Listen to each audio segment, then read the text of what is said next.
akan menjelaskan materi tentang sejarah dan perkembangan ilmu politik serta konsep-konsep politik.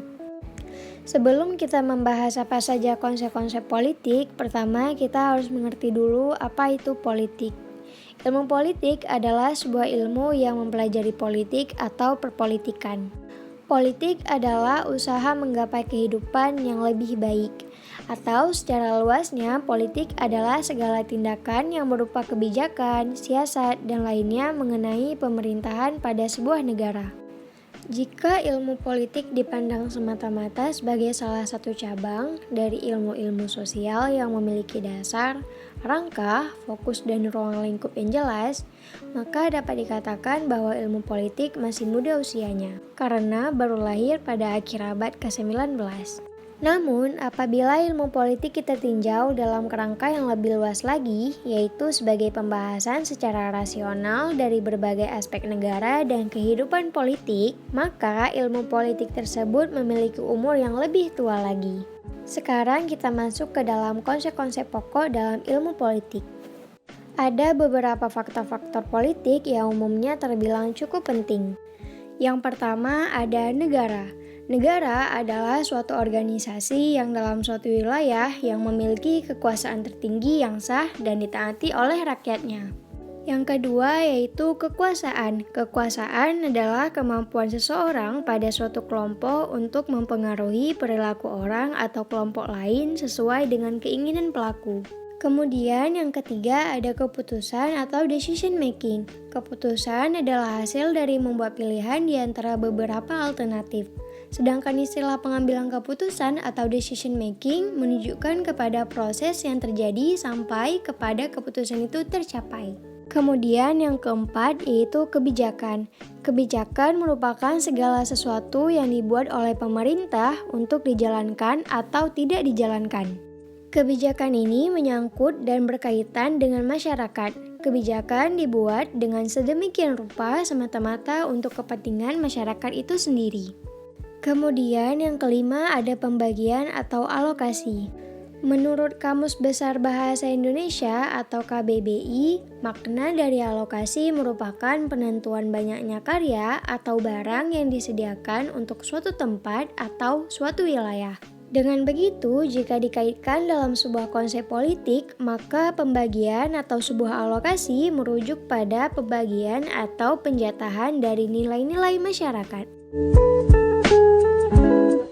Sekarang kita akan masuk ke dalam pendekatan dalam ilmu politik. Yang pertama ada pendekatan legal. Dalam pendekatan ini, negara menjadi fokus pokok, terutama dari segi konstitusional dan yuridisnya. Kemudian yang kedua yaitu pendekatan perilaku. Pendekatan perilaku timbul dan mulai berkembang di Amerika pada tahun 1950-an seusai Perang Dunia Kedua. Yang ketiga yaitu pendekatan neo-Marxis. Neo-Marxis adalah istilah yang diterapkan pada teori sosial atau analisis sosiologi yang mengacu pada ide-ide Karl Marx. Kemudian yang keempat yaitu teori ketergantungan.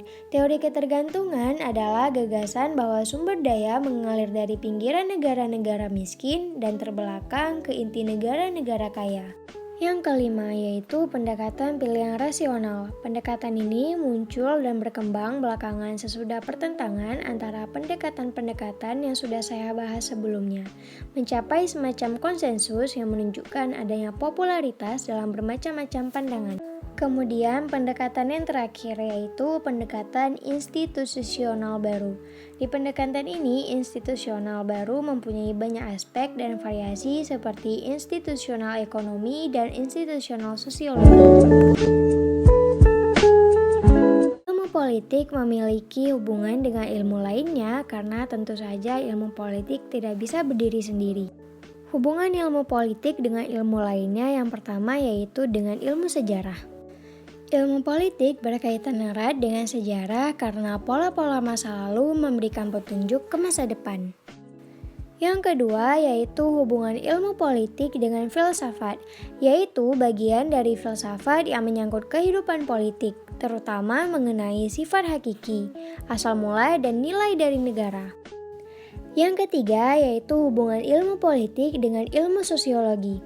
Meski berbeda dimensi, namun hubungan keduanya erat karena politik membutuhkan ilmu sosiologi untuk membantu memahami mengenai manusia dan masyarakat.